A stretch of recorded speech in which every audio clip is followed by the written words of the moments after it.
बिस्मिल्लाहिर्रहमानिर्रहीम। इस video lecture में work energy theorem for variable force discuss करते हैं। तो स्टेटमेंट गिवन है, consider an object of mass m moving from position 1 to n। एक ऑब्जेक्ट है जिसकी मास m है, पोजीशन 1 से पोजीशन n तक मूव हो रहे under the action of variable force, जो कि इस पे वेरिएबल फोर्स एक्ट कर रहे, यानी under the action of variable force point 1 से पॉइंट n तक मूव हो रहे। Here we divide the distance between 1 and n into a large number of small length element having positions del x1, del x2, del x3 up to del xn।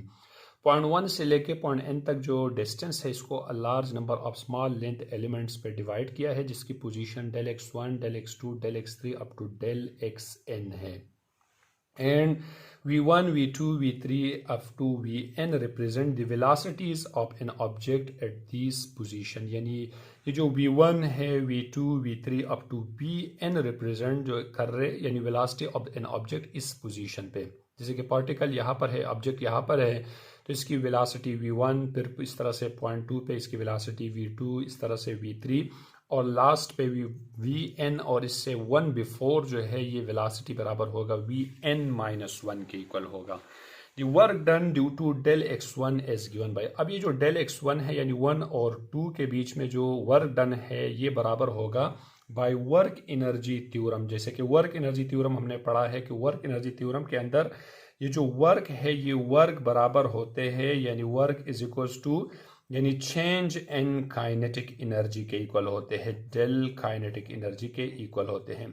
यानी let's suppose अगर यहाँ पर इसके लिए यानी v1 और v2 के बीच में ये वाला इक्वेशन लिख दे, तो यहाँ पर हमारे पास वर्क बराबर होगा w1 इज इक्वल्स टू, यानी यहाँ पर आ जाएगा हाफ, इसी तरह से m, और यहाँ पर डेल्टा v1, यानी देखिए यहाँ पर डेल्टा v1 का स्क्वायर आ जाएगा।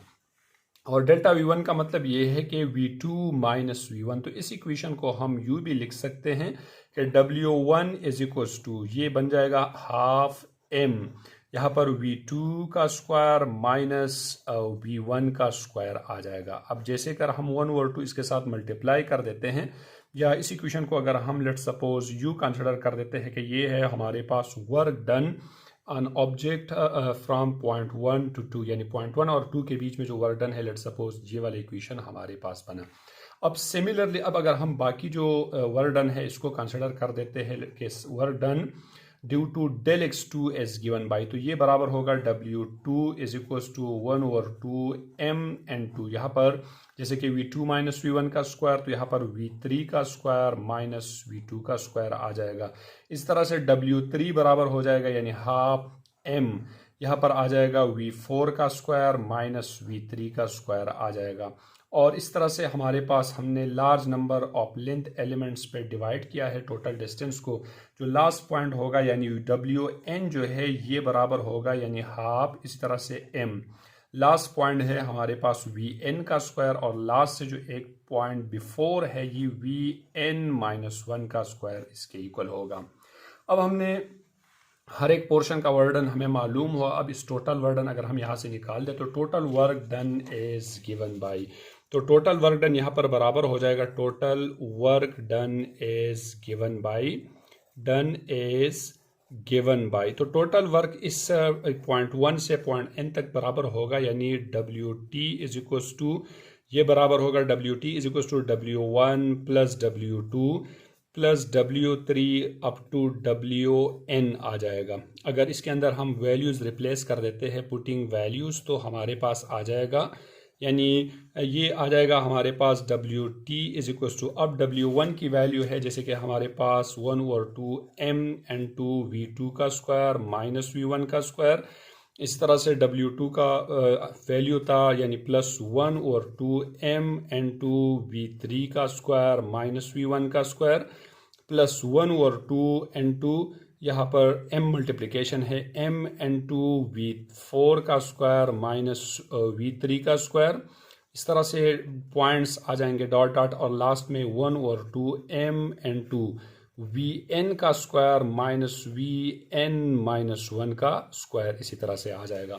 अब इस पूरे इक्वेशन में हमारे पास 1 और 2m कॉमन है, अगर इसको हम कॉमन कर देते हैं तो ये आ जाएगा wt इज इक्वल्स टू, ये आ जाएगा 1/2 यहाँ से हमने कॉमन किया तो ये बच जाएगा हमारे पास, यानी V2 square minus V1 square, इस तरह से प्लस V3 स्क्वायर माइनस यहाँ पर आ जाएगा यानी V2 माइनस V1, फिर V3 माइनस V2, तो यहाँ पर माइनस V2 का स्क्वायर, फिर इस तरह से हमारे पास नेक्स्ट होगा प्लस V4 का स्क्वायर माइनस V3 का स्क्वायर, और लास्ट में जो हमारे पास पॉइंट है वो Vn square minus Vn minus 1 का स्क्वायर आ जाएगा।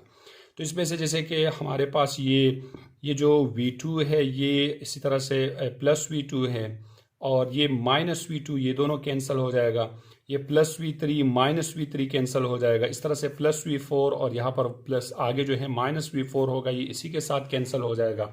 और ये जो लास्ट में माइनस Vn माइनस 1 है, ये इस तरह से इससे आगे Vn से आगे plus Vn minus Vn minus 1 होगा, ये इसके साथ कैंसिल हो जाएगा। यानी यहाँ पर हमारे पास बचा यानी WT is equals to 1/2 M/N2, एक बचा हमारे पास माइनस V1 का स्क्वायर और इस तरह से प्लस Vn का स्क्वायर ये बचा। इसी तरह से इक्वेशन बना हमारे पास। अब अगर इसमें माइनस प्लस वाले टर्म को हम आगे लिख दें और माइनस वाले को बाद में, तो ये आ जाएगा हमारे पास WT is equals to 1/2 M/N2 Vn का स्क्वायर माइनस V1 का स्क्वायर आ जाएगा। अब अगर इसके साथ हम ये 1/2 M मल्टीप्लाई कर देते हैं तो WT इज इक्वल्स टू ये आ जाएगा हाफ M Vn का square minus half M V1 का स्क्वायर हो जाएगा। इस तरह से इक्वेशन बना, और इस इक्वेशन को हम WT इज इक्वल्स टू लिख सकते हैं यानी काइनेटिक एनर्जी N, यानी N पॉइंट पे जो काइनेटिक एनर्जी है माइनस यहाँ पर आ जाएगा काइनेटिक एनर्जी जो इनिशियल पॉइंट था 1 पॉइंट था, इसके बराबर होगा। और kinetic energy N minus kinetic energy 1 को हम यू भी लिख सकते हैं कि WT is equals to change N kinetic energy, इसको हम यू भी लिख सकते हैं। तो ये जो इक्वेशन है, लेट्स सपोज ये ऊपर वाला इक्वेशन और ये जो नीचे वाला इक्वेशन है यानी चेंज वर्क डन जो है equals to the change and kinetic energy, both these equation represent the work energy theorem for variable force. The above equations represent